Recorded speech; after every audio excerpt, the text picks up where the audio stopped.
खास बड़ी और अहम खबरों। भारत में दुश्मनी का बदला लेने के लिए सबसे बड़े हथियार झूठे मुकदमे और अदालतें मांग। भारत में न्यायाधीश तबस्सुम खान पर भी सुप्रीम कोर्ट और हाई कोर्ट न्यायाधीशों की भांति जी एक्ट 1968 के तहत कार्रवाई तथा गायों को राष्ट्रीय पशु होने को देखते हुए 14 गौरक्षकों की तत्काल रिहाई और बिहार के भरत तिवारी के हत्यारे पुलिसकर्मियों को फांसी दी। दो महोदय, भारत में एक और राष्ट्रीय पशु गायों की संख्या 19 करोड़ 25 लाख के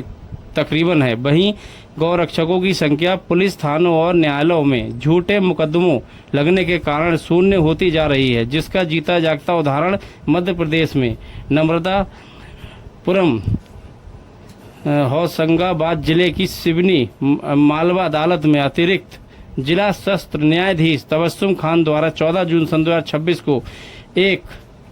मुस्लिम गौ तस्कर नजीर अहमद व 2 साथियों को बरी करते हुए 14 गौरक्षकों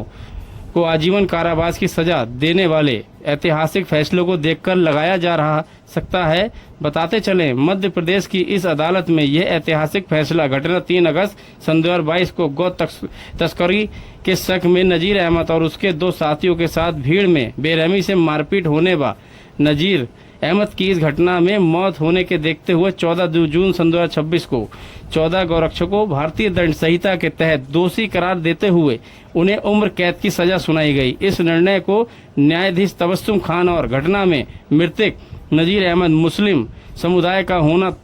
तथा जज की पावर का दुरुपयोग होना भी माना जा सकता है, या फिर हिंदू मुस्लिम ईर्ष्या बदले की भावना से इस निर्णय को माना जा सकता है। भारतीय जेलों में यदि देखा जाए तो जुर्म करने वाले व्यक्ति कम और बेगुनाह लोग ज्यादा कैदी और बंदियों के रूप में सजा काट रहे हैं। भारत में बेरोजगारी और अशिक्षित समाज की स्थापना को भारत में अपराध का चरम सीमा पर बढ़ना माना जा सकता है। संगठन भारत में हर भारतवासी के स्वस्थ और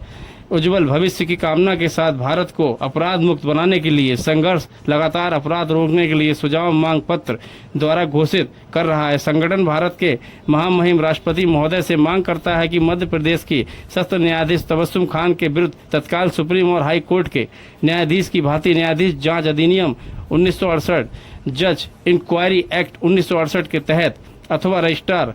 general high court Madhya Pradesh जज तबस्सुम खान को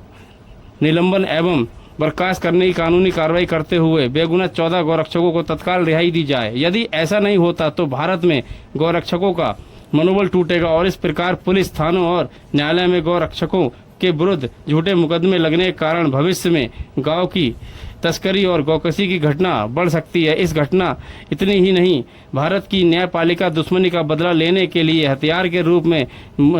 झूठे मुकदमे और अदालत एक बड़ा जरिया बनी हुई है, जहां पैसा फेंक कर कोई भी व्यक्ति झूठा मुकदमा लगाकर जेल में एक निर्दोष व्यक्ति को कैदी और बंदी के रूप में सलाखों के पीछे करवा सकता है तथा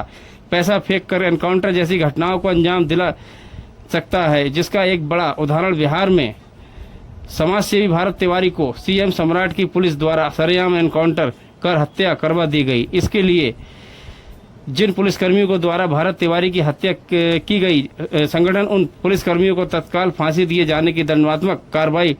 हो। जय हिंद, जय भारत। भवदीय समीर बिसरिया एडवोकेट, राष्ट्रीय सलाहकार गिरीश चंद्र सक्सेना, महासचिव संजीव सागर, संजय सक्सेना एडवोकेट, बरेली से सोनू कश्यप की रिपोर्ट। मैं समीर बिसारिया, गरीब शक्ति दल का कानूनी सलाहकार, आज देश के निवासियों से ये प्रश्न करता हूँ, क्या हिंदू होना पाप है? क्या हिंदुस्तान में रहना पाप है? पहले हम पर मुग़ल समाज ने अत्याचार किए, फिर अंग्रेज़ों ने अत्याचार किए और आज 14 गौ सेवकों को केवल इसलिए आजीवन कारावास की सज़ा सुना दी गई कि गौ रक्षक का वो कर्तव्य निभा रहे थे और सामने जो जज थी वो एक मुस्लिम जज थी, मुस्लिम समाज से थी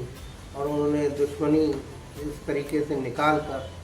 और 14 गौ सेवकों को जो आजीवन कारावास सज़ा सुनाई गई है वो बेहद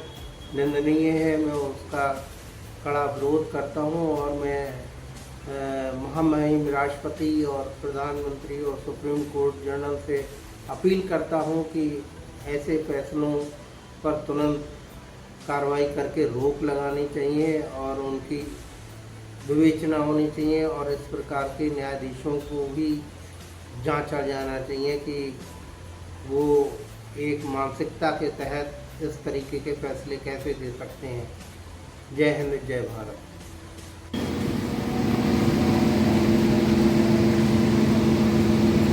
हाँ सर, आप किस लिए आए, किस बात का आज ज्ञापन था आपका? हम लोग जो है गरीब फकीर से हैं और हमारी लगभग 9 महीने हो चुके हैं। हम लोग लगातार भारत में प्रत्येक ज़िले के अंदर न्यायिक स्तर पर SIT की मांग लगातार कर रहे हैं और सरकार को ये भी बताने का काम कर रहे हैं कि किस कारणों से कैसे कैसे और क्या क्या परिस्थितियाँ हो सकती हैं जिसके द्वारा अपराध बढ़ रहा है। इसी क्रम में हमने सरकार को ये भी बताने का काम किया कि हमारे देश के अंदर पुलिस थानों या फिर न्यायालयों के अंदर जो झूठे मुकदमे नमक मिर्च लगाने का काम जो वकील लोग करते हैं या कोई फरियादी होते हैं या पीड़ित होते हैं जो अपनी झूठी घटनाएं बताते हैं, उसके लिए कोई एक न्यायिक स्तर पर SIT नहीं है, जिस कारण जो है जजों द्वारा ये होता है कि मुकदमा चलता रहता है और चलने के बाद देखा जाता है कि जो भारतीय दंड संहिता कहती है उसके मुताबिक उनको अपराधी घोषित करके और कैदी बंदी के रूप में जेल की सलाह को पीछे कर दिया जाता है। हम लोग इसके विरोध में हैं। हम लोग सरकार से ये बताना काम कर रहे हैं कि हर जिले के अंदर SIT गठन होना चाहिए ताकि झूठे मुकदमे प्रतिबंध लगे। और इसी क्रम में ये बताना चाहते हैं कि जो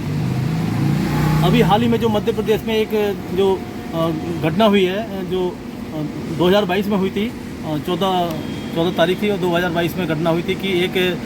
नजीर अहमद नाम का व्यक्ति था जो गौ कसी का काम करता, गौ तस्कर था और उसके 2 साथी द्वारा जो भीड़ में जो पकड़े गए थे और उसके बाद जो एक घटना हुई थी उनके बेरहमी से मारपीट हुई थी जिसमें उनकी मौत हो गई। इसको लेकर मुकदमा मध्य प्रदेश में चल रहा था जिसमें तबस्सुम खान की जो सत्र न्यायाधीश थे उन्होंने जो निर्णय एक ऐतिहासिक फैसला दिया कि जो जिन्होंने बेरहमी भीड़ ने पीटा था उनको जो है भारतीय दंड संहिता के तहत उनको जो कार्रवाई की गई है कि आजीवन कारावास